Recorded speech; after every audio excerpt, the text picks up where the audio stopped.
తప్పిదం ఏదైనా జరిగితే బీసీ కులగణన చేసినందుకే రేవంత్ రెడ్డిని ఓడించిండ్రంటే అది మీకు నష్టమా లాభమా? మా బీసీ సోదరులను నేను ఈరోజు ఆలోచన చేయమని నేను అడుగుతున్నా.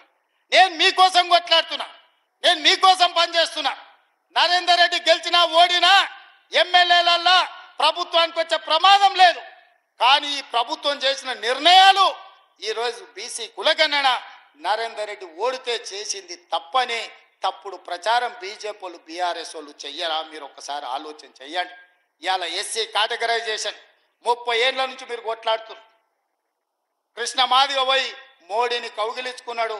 మోడేమో కృష్ణ మాదిగకు ముద్దు పెట్టిండు. సంతోషం, మన కృష్ణానికే పెట్టిండు ముద్దు. కానీ చట్టం ఎందుకు పార్లమెంట్లో పెడతలేడే కేటగరైజేషన్ మీద? సుప్రీంకోర్టు చెప్పింది కదా. మోడీ గారికి నిజంగానే ఈ ఎస్సీ కేటగరైజేషన్ మీద ప్రేమ ఉంటే, దళితుల పట్ల ఆపేక్ష ఉంటే, దళితులకు మేలు జరగాలనుకుంటే నరేంద్ర మోడీ గారు పార్లమెంటులో బిల్లు పెట్టి ఎస్సీ కేటగరైజేషన్ ని చట్టబద్ధత ఎందుకు చేస్తలేడు?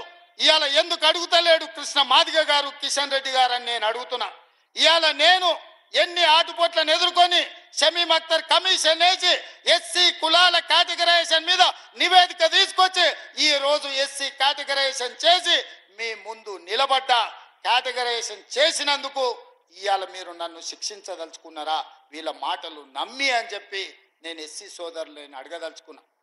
దశాబ్దాల కొద్దీ పరిష్కారం కాబడని ఈ శాశ్వతంగా సమస్య, జటిల సమస్యగా ఉన్న బీసీ కులగణన ఎస్సీ కేటగరైజేషన్ ఈరోజు 12 నెలలు తిరిగే లోపల పరిష్కరించిన నాకు ఓటేస్తారా? మిమ్మల్ని 12 ఏళ్ళ నుంచి మోసం చేసిన బీజేపీ వాళ్ళకు ఓటేస్తారా? మీరు ఒక్కసారి ఆలోచన చేసి నిర్ణయం తీసుకోండి అని నేను అడుగుతున్న సోదరులారా. బండి సంజయ్ గారు అడుగుతున్నారు కేసీఆర్ కేటీఆర్ని ఎందుకు అరెస్టు చేస్తలేవని. నేను అడుగుతున్న బండి సంజయ్ని, ఇవాళ కేసీఆర్ కేటీఆర్ని అరెస్టు చేయాలంటే టెలిఫోన్ ట్యాపింగ్లో పారిపోయి అమెరికాలో దాచుకున్న ప్రభాకర్ రావు, శ్రవణ్ రావును పట్టుకురావాలి. ఇది రాష్ట్ర ప్రభుత్వం చేసే పని కాదు, కేంద్ర ప్రభుత్వం హోంశాఖ చేయాలి.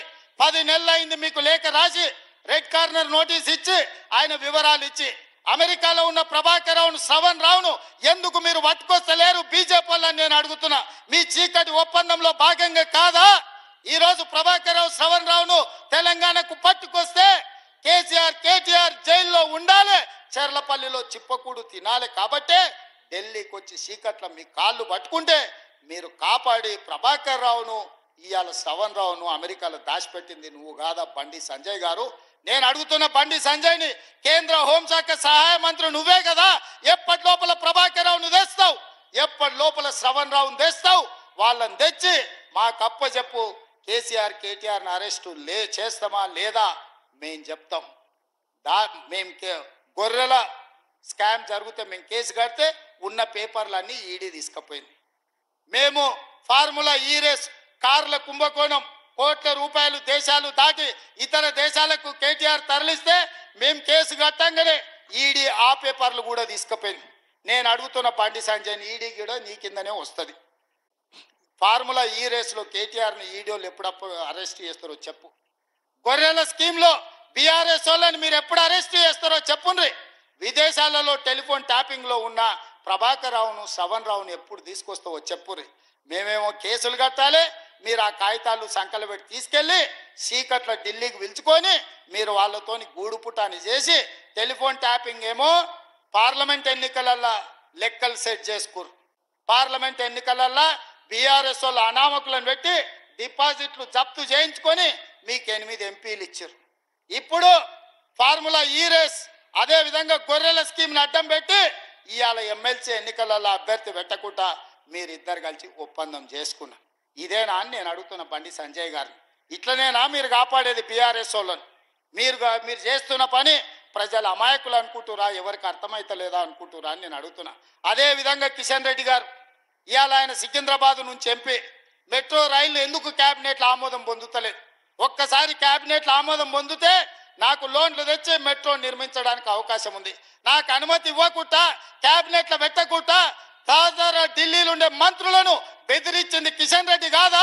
హైదరాబాద్ మెట్రోకు రాకుండా అడ్డుకుంటున్నది కిషన్ రెడ్డి కాదా? నేను కిషన్ రెడ్డి మీద సూటిగా ఆరోపణ చేస్తున్నా. అదే విధంగా మూసీ రివర్ ఫ్రంట్ ఇవాళ గుజరాత్లో సబర్మతి రివర్ ఫ్రంట్ మోడీ కట్టుకున్నాడు. అదే విధంగా వారణాసి ఉత్తరప్రదేశ్ లో మోడీ ఎంపీగా ఉన్న తర్వాత అక్కడ ఇవాళ నమో గంగే ప్రాజెక్టు పేరు మీద ఇవాళ అక్కడ మీరు గంగా మీద ప్రక్షాళనకు 1000 కోట్లు ఖర్చు పెట్టారు. నిన్నగాక మొన్న ఢిల్లీలో యమునా నదిని ప్రక్షాళన చేస్తామని ఢిల్లీ ప్రజలకు చెప్పి ఢిల్లీలో ప్రభుత్వాన్ని ఏర్పాటు చేసుకున్నారు. ఉత్తరప్రదేశ్లో గంగా నదిని ప్రక్షాళన చేస్తారు, గుజరాత్లో సబర్మతి నదిని ప్రక్షాళన చేస్తారు, ఢిల్లీలో యమునా నదిని ప్రక్షాళన చేస్తారు. కానీ రేవంత్ రెడ్డి మూసీ నదిని ప్రక్షాళన చేస్తా అంటే మీరు అడ్డుకుంటారు, కేంద్ర ప్రభుత్వం నుంచి అనుమతి ఇవ్వరు, ₹1 నిధులు ఇవ్వరు. ఇదేనా కిషన్ రెడ్డి నీ నీతి నీ జాతి అని చెప్పి నేను కిషన్ రెడ్డిని అడుగుతున్నా. అన్ని రాష్ట్రాలలో రోడ్లు వేసుకున్నారు, గుజరాత్కు బుల్లెట్ ట్రైన్ తెచ్చుకున్నావు, మాకు మాత్రం రీజనల్ రింగ్ రోడ్డు కోసం సగం ఇచ్చి సగం ఇయ్యక ఈ రోజు అడ్డుకుంటున్నారు. భూసేకరణ చేస్తుంటే మీ ఎంపీ ఈటెల రాజేందర్ పోయి అడ్డం బండుకుంటుండు. నష్టపరిహారం ఇవ్వాల్సింది కేంద్ర ప్రభుత్వమే. నిధులు నితిన్ గడ్కరీ నుంచి లేకుండా Etela Rajender regional ring road పని జరగకుండా రోడ్డుకు అడ్డం పడి అడ్డుకుంటుండంటే తెలంగాణ అభివృద్ధి జరగొద్దు, తెలంగాణ దివాలా తీయాలి, అప్పుడే రేవంత్ రెడ్డిని బద్నాం చెయ్యాలని ఈటెల రాజేందర్ కిషన్ రెడ్డి కలిసి కుట్రలు చేస్తున్నారు. ఇవాళ 10 ఏళ్ళ 12 ఏళ్ళ మీరు ఏం తెచ్చిరని నేను అడుగుతున్నా కిషన్ రెడ్డిని. ఇవాళ హైదరాబాద్లో రోడ్లు విస్తరించిన, హైదరాబాద్కి గోదావరి జలాలను 20 టీఎంసీలు తీసుకెళ్తున్నా. ఇవాళ కృష్ణానది జలాలను మేము తెచ్చినాం, ఆనాడు గోదావరి జలాలు మేము తీసుకొచ్చినాం. ఇవాళ మూసీ నదిని ప్రక్షాళన మేము చేయాలనుకుంటాం. మెట్రోని విస్తరించి ఆనాడు మెట్రో కట్టింది మేమే, ఈనాడు ఇంకా 100 కిలోమీటర్లు మెట్రోను విస్తరించాలనుకుంటున్నది మేమే. ఫ్యూచర్ సిటీని సైబరాబాద్ సిటీని కట్టింది మేమే, ఫ్యూచర్ సిటీని కట్టాలని ప్రయత్నం చేస్తున్నది మేమే, ఫ్యూచర్ సిటీ వరకు మెట్రో వేయాలనుకుంటున్నది మేమే. కిషన్ రెడ్డి గారు నువ్వేం తెచ్చినావు కేంద్ర మంత్రి వై అని నేను అడుగుతున్నా. ఏ మోకం పెట్టుకొని ఇవాళ పట్టభద్రులను ఓట్లు అడుగుతావు కిషన్ రెడ్డి? నీ మోసం నీ దగా తెలియదా? నేను కూడా 2019 నుంచి 24 వరకు ఎంపీగా చేసిన. మీ బీజేపీ ప్రభుత్వంలో ఉన్న కేంద్ర మంత్రులు చాలా మంది నాకు కూడా దోస్తులే, పార్లమెంట్లో నాతో పనిచేసి. ఢిల్లీలో వాళ్ళని కలిసినప్పుడు అలా చెప్తారు, ఒరే నాయన నువ్వు మాకు బాగా తెలుసు, హైదరాబాదును బాగా అభివృద్ధి చేస్తే విశ్వనగరం అవుతుంది, మాకు చెయ్యాలనే ఉంది, మంత్రివర్గంలో పెట్టి మీకు చేద్దాం అనుకుంటే మీ కిషన్ రెడ్డి వచ్చి అడ్డం పడుతుండు, మీరు అట్లెట్లు ఇస్తారు కాంగ్రెస్ ప్రభుత్వానికి, మీకు రేవంత్ రెడ్డి దోస్త్ అయితే ఇవన్నీ ఇస్తారు, అట్లెట్లు ఇస్తారు, మీ సంగతి చూసుకుంటానికి కిషన్ రెడ్డి పంచాయతీ పెట్టుకుంటుండు.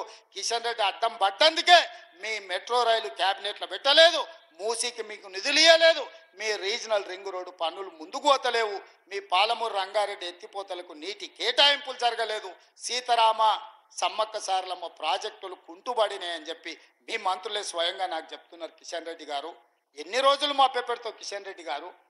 ఎన్ని రోజులు? నా మీద కోపం ఉండొచ్చు, కాంగ్రెస్ మీద నీకు పగ ఉండొచ్చు, కానీ 4 కోట్ల తెలంగాణ ప్రజలు ఏం చేశారు, ఎందుకు అభివృద్ధిని అడ్డుకుంటున్నావు అని నేను కిషన్ రెడ్డిని అడుగుతున్నా. ఒకవేళ నువ్వు నిజాయితీ పరుడివే అయితే, నీకు చిత్తశుద్ధి ఉంటే ఈ రోజు చెప్పిన మెట్రో రైలు, మూసీ ప్రక్షాళన, regional ring road, Palamuru Rangareddy ఎత్తిపోతల పథకానికి నీళ్లను ఎప్పటిలోగా తెస్తావో తారీఖు చెప్పు, తారీఖు చెప్పినాకనే నువ్వు ఓట్లు అడుగు, లేకపోతే ఓట్లు అడిగే అర్హత నీకు లేదు అని చెప్పి నేను కిషన్ రెడ్డికి చెప్పదలుచుకున్నా. అందుకే మిత్రులారా, నేను చెప్పిన వాస్తవాలను ఆలోచన చేయండి. నేను ఎవరిని తిట్టదలుచుకోలే, నేను ఎవరి మీద పడదలుచుకోలే, కానీ తెలంగాణ రాష్ట్రానికి జరుగుతున్న నష్టాన్ని కష్టాన్ని మీకు చెప్పకపోతే ఎవరికి చెప్తాం? ఈ పట్టభద్రులే కదా ఆనాడు తెలంగాణ ఉద్యమంలో ముందు బాగానే నిలబడి ఉద్యమాన్ని ఉవ్వెత్తున లేపింది, తెలంగాణ రాష్ట్రాన్ని సాధించింది. తెలంగాణ రాష్ట్రాన్ని సాధించిన పట్టభద్రులారా ఆలోచన చేయండి, వచ్చిన రాష్ట్రాన్ని అభివృద్ధి చేసుకునే బాధ్యత మన మీద ఉన్నదా లేదా? అడ్డొచ్చిన అవసరమైతే తొక్కుకుంటైనా, ఎన్నికల్లో డిపాజిట్లు జప్తు చేసైనా తెలంగాణ రాష్ట్రాన్ని అభివృద్ధి చేసుకుందామని నేను విజ్ఞప్తి చేస్తున్నా. ఈ కార్యక్రమంలో నాకు అండగా నిలబడండి. నాకు నిన్నగాక మొన్న వచ్చింది 10 నెలలు కాలే, నేను సరిగ్గా పరిపాలన చేయబట్టి. 10 ఏళ్ళు చేసినోడు నా మీదనే పడతాడు, 12 ఏళ్ళు చేసినోడు నా మీద